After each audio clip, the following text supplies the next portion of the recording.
ਜਿਉਂਦੇ ਮਾਂ ਬਾਪ ਨੂੰ ਪੁੱਛਿਆ ਨਹੀਂ ਪਾਣੀ।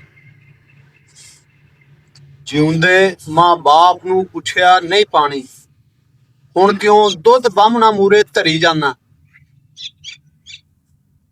ਰੌਲਾ ਕਰਦਾ ਸੀ ਘਰੇ ਨਿਬੇੜ ਲੈਂਦਾ, ਹੁਣ ਕਿਉਂ ਮਿੰਤਾਂ ਲੋਕਾਂ ਦੀਆਂ ਕਰੀ ਜਾਨਾ। ਵਾਲਦੈਨ ਦੀ, ਮਾਂ ਬਾਪ ਦੀ ਜਿਹੜੀ ਖਿਦਮਤ ਹੁੰਦੀ ਹੈ ਨਾ, ਹਮੇਸ਼ਾ ਉਹਨਾਂ ਦੀ ਹਯਾਤੀ ਦੇ ਵਿੱਚ, ਉਹਨਾਂ ਦੀ ਜ਼ਿੰਦਗੀ ਦੇ ਵਿੱਚ ਕਰਨੀ ਚਾਹੀਦੀ। ਜੇ ਬੰਦਾ ਜਿੰਦੇ ਮਾਂ ਬਾਪ ਨੂੰ ਨਾ ਪੁੱਛੇ, ਉਹਨਾਂ ਦੀ ਖਿਦਮਤ ਨਾ ਕਰੇ, ਫਿਰ ਉਹਨਾਂ ਦੇ ਜਾਣ ਤੋਂ ਬਾਅਦ ਇਹ ਦੁਨੀਆਦਾਰੀ ਆ, ਬੰਦੇ ਲੋਕਾਂ ਨੂੰ ਦਿਖਾਉਣ ਵਾਸਤੇ ਆ ਖਤਮ ਕਰ ਦਿੱਤਾ, ਦਰੂਦ ਕਰ ਦਿੱਤਾ, ਉਹਦਾ ਕੋਈ ਫਾਇਦਾ ਨਹੀਂ ਹੁੰਦਾ।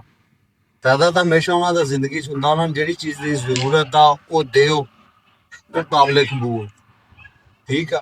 ਲੇਕਿਨ ਉਹਨਾਂ ਦੇ ਚਲੇ ਜਾਣ ਤੋਂ ਬਾਅਦ ਫਿਰ ਜਨਾਬ ਚਾਹੇ ਤੁਸੀਂ ਕਰੋੜ ਦੀਆਂ ਦੇਗਾ ਚਾਹ ਲਓ, ਜੋ ਮਰਜ਼ੀ ਕਰ ਲਓ, ਉਸ ਗੱਲ ਨੂੰ ਉਹ ਕਦੇ ਵੀ ਨਹੀਂ ਪਹੁੰਚਦੀਆਂ ਜਿਹੜਾ ਉਹਨਾਂ ਦੀ ਜ਼ਿੰਦਗੀ ਦੇ ਵਿੱਚ ਮਾਮਲਾ। ਲੇਕਿਨ ਸਾਡੀ ਇਹ ਵੱਡੀ ਬਦਕਿਸਮਤੀ ਆ, ਦੁਨੀਆਦਾਰੀ ਆ ਨਾ, ਦੁਨੀਆਦਾਰ ਲੋਕ ਆ, ਬਹੁਤੀ ਦੁਨੀਆ 'ਚ ਵੜੇ। ਜਦੋਂ ਮਾਂ ਬਾਪ ਨੂੰ ਜ਼ਰੂਰਤ ਹੁੰਦੀ ਆ ਉਦੋਂ ਇੱਥੇ ਪੁੱਛਦਾ ਹੀ ਕੋਈ ਨਹੀਂ, ਉਦੋਂ ਧੱਕੇ ਦਿੰਦੇ ਰਹਿੰਦੇ। ਲੇਕਿਨ ਉਹਨਾਂ ਦੇ ਜਾਣ ਤੋਂ ਬਾਅਦ ਫਿਰ ਆਪਣਾ ਨੱਕ ਰੱਖਣ ਲਈ ਫਿਰ ਬੰਦਾ ਬੜਾ ਕੁਛ ਕਰਦੇ ਆ, ਲੇਕਿਨ ਉਹਦਾ ਕੋਈ ਫਾਇਦਾ ਨਹੀਂ।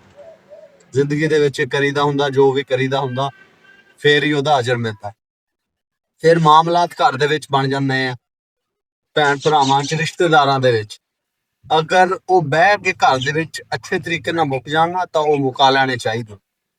ਪਹਿਲੇ ਬੰਦੇ ਮੁਕਾਉਂਦੇ ਨਹੀਂ, ਫਿਰ ਬਾਅਦ ਦੇ ਵਿੱਚ ਇੱਧਰ ਦੀ ਮਿਹਨਤ ਕਰ, ਇੱਧਰ ਦੀ ਮਿਹਨਤ ਕਰ, ਲੇਕਿਨ ਫਿਰ ਵਿਗੜੀਆਂ ਗੱਲਾਂ ਔਖੀਆਂ ਸੂਤ ਆਉਂਦੀਆਂ। ਕੋਸ਼ਿਸ਼ ਕਰਨੀ ਚਾਹੀਦੀ ਹੈ ਜਿਹੜਾ ਮੁੱਕਦਾ ਉਹ ਘਰ ਬਹਿ ਕੇ ਮੁਕਾ ਲੈਣੀ ਚਾਹੀਦਾ, ਬੰਦਾ ਉਲਝਣਾ ਤੋਂ, ਮਾਮਲਾਤ ਤੋਂ